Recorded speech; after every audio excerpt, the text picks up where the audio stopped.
Olá, queridos irmãos e irmãs. Hoje, terça-feira, dia 30 de julho.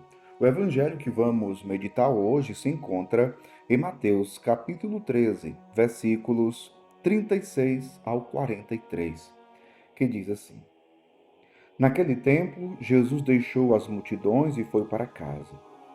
Seus discípulos aproximaram-se dele e disseram: Explica-nos a parábola do joio. Jesus respondeu: Aquele que semeia a boa semente é o filho do homem. O campo é o mundo. A boa semente são os que pertencem ao reino. Os joios são os que pertencem ao maligno. O inimigo que semeou o joio é o diabo. A colheita é o fim dos tempos. Os ceifadores são os anjos. Como o joio é recolhido e queimado ao fogo, assim também acontecerá no fim dos tempos. O filho do homem enviará os seus anjos, e eles retirarão do seu reino todos os que fazem outros pecar e os que praticam o mal, e depois os lançarão na fornalha de fogo. Ali haverá choro e ranger de dentes. Então os justos brilharão como o sol no reino de seu Pai. Quem tem ouvidos, ouça. Palavra da salvação, glória a vós, Senhor. Queridos irmãos e irmãs, no evangelho de hoje, os discípulos de Jesus pedem ao Senhor que lhes explique a parábola do joio. Eles não tinham entendido. E o evangelho de hoje é justamente a explicação da parábola do joio, né? Então, interessante, porque Jesus, no evangelho, ao explicar a parábola, ele vai dizer: olha, aquele que semeia a boa semente é o filho do homem. Olha só, a boa semente, o campo é o mundo. O campo é o mundo.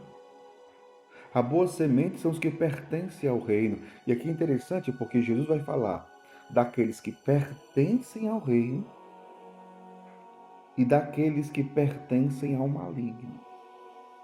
Mas nesse inteirinho eu queria ressaltar um outro detalhe. Qual, padre? Porque veja, parece ser muito simples, né? Jesus dizer: uns, no caso do trigo, são os que pertencem ao reino. Que reino? O reino de Deus. E os que pertencem ao maligno são o joio. Mas veja, tem um detalhe aqui muito interessante, né? Quando ele fala da colheita, que é o fim dos tempos. Diz assim, ó: Como o joio é recolhido e queimado ao fogo, assim também acontecerá no fim dos tempos. O Filho do Homem enviará os seus anjos, e olha o detalhe agora, e eles retirarão do seu reino todos os que fazem os outros pecar e os que praticam o mal. Meu povo, deixa eu desenhar para você. Muitos daqueles que não vão se salvar, ou seja, que vão se perder, estão dentro do reino de Deus. E para ser mais claro ainda, estão dentro da igreja. Não sou eu que estou dizendo, é Jesus. Repito para você, né? Repito. O Filho do Homem enviará os seus anjos e eles retirarão do seu reino. Retirarão do seu reino. Ou seja, hoje, como a própria parábola vai mostrar, o trigo e o joio estão juntos. Estão juntos.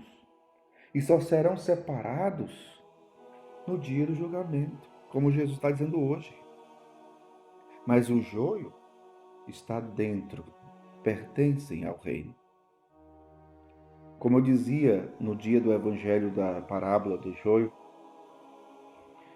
eu chamava a atenção para esse detalhe quando falava que nós precisamos ter muito cuidado Nós que somos cristãos, nós que recebemos a graça de Deus, nós que temos o Espírito Santo, que temos a fé em Cristo, para nós não nos corrompermos e nos tornarmos joio, porque é isso que vai acontecer conosco. Se nós nos corrompermos, aquela luta do homem novo contra o homem velho que tanto São Paulo fala, aquela luta da vida segundo o Espírito com a vida segundo a carne, que é uma luta que nós travamos diariamente, meu povo. Por isso que temos que rezar e perseverar na graça de Deus. Jesus, em outra parábola, vai dizer: fazei todo o esforço possível porque a porta é estreita. E diz mais: muitos tentarão passar por ela, entrar por ela e não vão conseguir. Por isso, Jesus está dizendo no Evangelho hoje: serão retirados do reino de Deus e serão lançados fora. Se perderão, não se salvarão. Mas aqueles que são trigo, aqueles que pertencem verdadeiramente ao reino, o que vai acontecer com eles? Diz assim: os justos brilharão como o sol no reino de seu Pai. Nós fomos feitos para brilhar, para viver na luz, e a luz é Jesus. Então, cuidado, cuidemos para que as trevas não nos envolvam. Que Deus abençoe você. Em nome do Pai, do Filho e do Espírito Santo. Amém.